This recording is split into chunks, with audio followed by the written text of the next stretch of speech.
सदगुरु जोगी पीरधाम से समझेंगे कि हमारी किस्मत किसने बनाई होती है, लेकिन हम भगवान को या अपने राधे इष्ट देव को क्यों पूछते रहते हैं। किस्मत का जिम्मेवार कहते हैं कि हमें ये नहीं मिला, वो नहीं गिरा, भगवान तो ने मेरे को ऐसा क्यों किया वैसा। तो हमारे तीन तरह के कर्म होते हैं। संचित कर्म, जो हमने अनंत जन्म पाप पुण्य किए उसका हिसाब किताब लेके हमारे तीन शरीर होते हैं। स्थूल जो बाहर दिख रहा है, अगला सूक्ष्म शरीर जिसको जो सपने में हमारा घूमता है, और तीसरा कारण शरीर जो इस संसार की कामनाओं वासनाओं से इच्छाओं से बना है। तो जो दूसरा शरीर है सूक्ष्म शरीर, इसमें 5 कोश होते हैं। अन्नमय कोश, प्राणमय कोश, मनमय कोश, विज्ञानमय कोश, आनंदमय कोश। तो ये तीसरे कोश में प्रभु संचित कर्मों का हिसाब किताब लेके पाप पुण्य का हमारे अंदर ही बैठे, आत्मा में परमात्मा, परमात्मा में आत्मा, ताकि हम अपने पापों और पुण्य का भोग कर सके, और हमें वहां बैठ के आत्मा को शक्ति दी हुई है। आत्मा शरीर में, इसलिए शरीर जिंदा हम उन कर्मों को भोगते हैं। जो आज हम कर्म कर रहे हैं उसको क्रियामान कहते हैं, एट प्रेजेंट। और जो भोगने आए उसको किस्मत प्रारब्ध कर्म कहते हैं। वो संचित कर्मों के आधार पे एक छोटा सा पार्ट भगवान ने पाप और पुण्य का मिक्सचर निकाल के, जब कई जन्म के अनंत पुण्य उदय होते हैं तो मानव 14-84 लाख का चक्कर लगाने के बाद हमें मिलता है।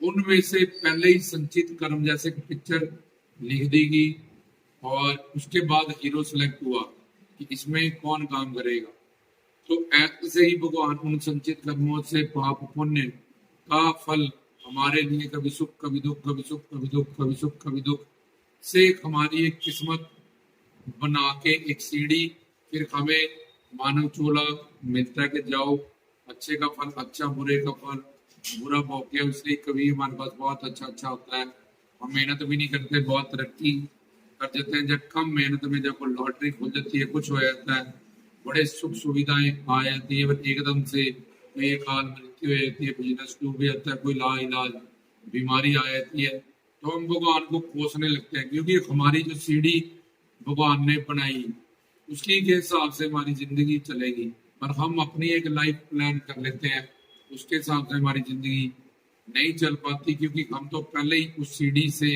या संचित कर्मों से निकले प्रारब्ध के भोग से बंधे हुए हैं, लेकिन हम बहुत सारे सपने सजा लेते हैं, लाइफ प्लान कर लेते हैं, लेकिन हमारी जिंदगी उस सीढ़ी के हिसाब से चलती है जो भगवान ने बनाई होती है, ना कि जो हमने बनाई है। उसमें से कुछ चीजें प्रारब्धवश पूरी हो सकती है, लेकिन सुख दुख सुख दुख सुख दुख ये जीवन में आता ही रहेगा। इसके लिए भगवान जिम्मेवार नहीं है। भगवान ने किसी की भी कर्मों में ना प्लस की है ना माइनस की है।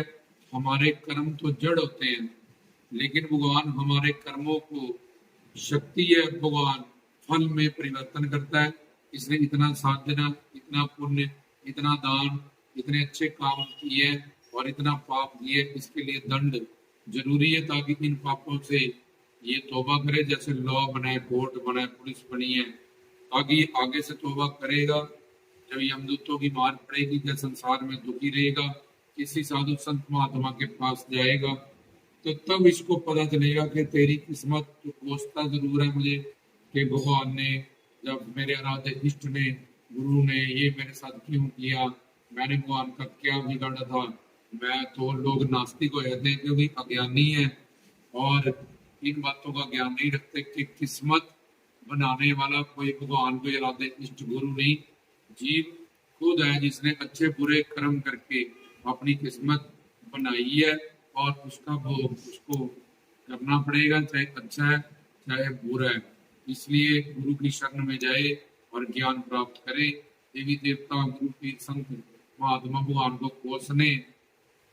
कोसे ना और ज्ञान प्राप्त करे कि किस तरह से किस्मत ठीक हो सकती है, उन पापों को जलाया जा सकता है, भविष्य को वर्तमान को उज्जवल किया जा सकता है, ठीक किया जा सकता है, और पिछले पापों को जलाया जा सकता है सिमरन की मदद से और सदगुरुओं के से ज्ञान प्राप्त करके उनके मार्गदर्शन जैसे करेंगे वैसे वैसे चल के तो ठीक भी उसको खुद ही अपने वर्तमान और भविष्य को करना पड़ेगा। और पिछले जो पापों का दंड है गुरु से ज्ञान प्राप्त करके कैसे उससे मुक्ति पाई जा सकती है, और ये भी सदगुरुओं से पूर्ण गुरु से ज्ञान मिलेगा।